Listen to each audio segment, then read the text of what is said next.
Hey everybody, I just wanted to show you the sunset and this moon. First off,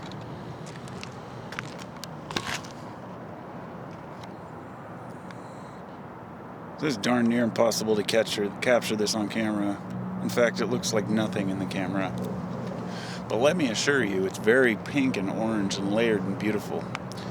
It just looks like gray blob in the camera, but maybe it'll look better on TV, I don't know. These are the sunsets that I live for. They're just beautiful ones that I catch out of the corner of my eye and come outside to check out. I just made a video, this same video a minute ago, and then for some reason I couldn't focus on the moon. It must have been a setting on my camera. I think it works now. Here we go. Here we go. Hello, moon. This thing is one beautiful satellite. I'm still fascinated, like, every time I look at the moon, like, as if I'm just looking at it for the first time. And it's,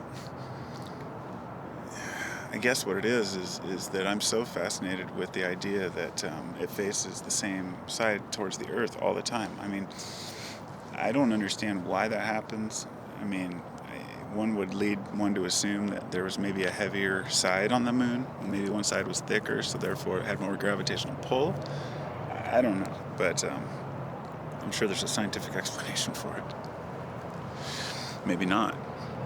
That's what makes the dark side of the moon so interesting. You know, it's funny, but a lot of people don't know, and that's okay, you know, but they don't understand the whole concept of the dark side of the moon. That there really is one side of the moon that never gets light, and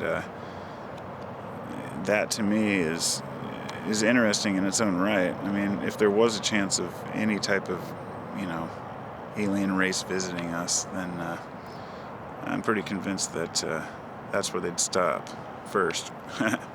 Good place to hide out. I can get this damn thing focused here. All right, hold on. Sorry about that. I'm trying my best, folks. I'm trying my best. It's really hard to stand on the roof and get this camera focused. There we go.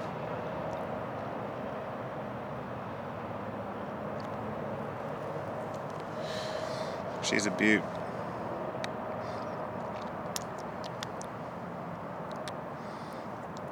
I think that the thing that really sets Earth apart from, you know, just a random chance planet, you know, something that all the strange things that we can see around us, as if they're not fascinating enough, there's the aspect of the moon being the exact size of the sun.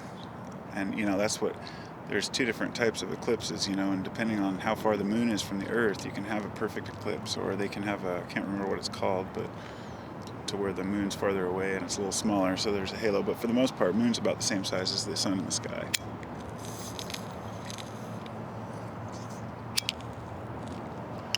I was watching this thing about, they were asking, why does the moon appear larger on the horizon? And it's funny because you'd think that they would have an explanation, but to tell you the truth, they don't. Scientists don't know. And the most obvious conclusion is that it appears larger because you have a reference point when it's on the horizon. But the moon is always the same size in the sky, no matter what.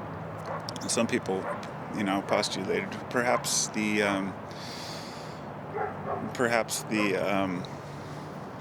atmosphere warps the image and makes it appear bigger. But they were saying just due to refraction and everything, it would actually make it look smaller, if anything. So there you go. You know, the moon on the horizon. You're not the only one that thinks it looks bigger, but it ain't.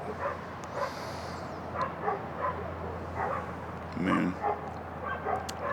I've always wanted to capture something cool happen on the moon. Well, hope you enjoyed. And go back inside, have some dinner, and relax. Peace.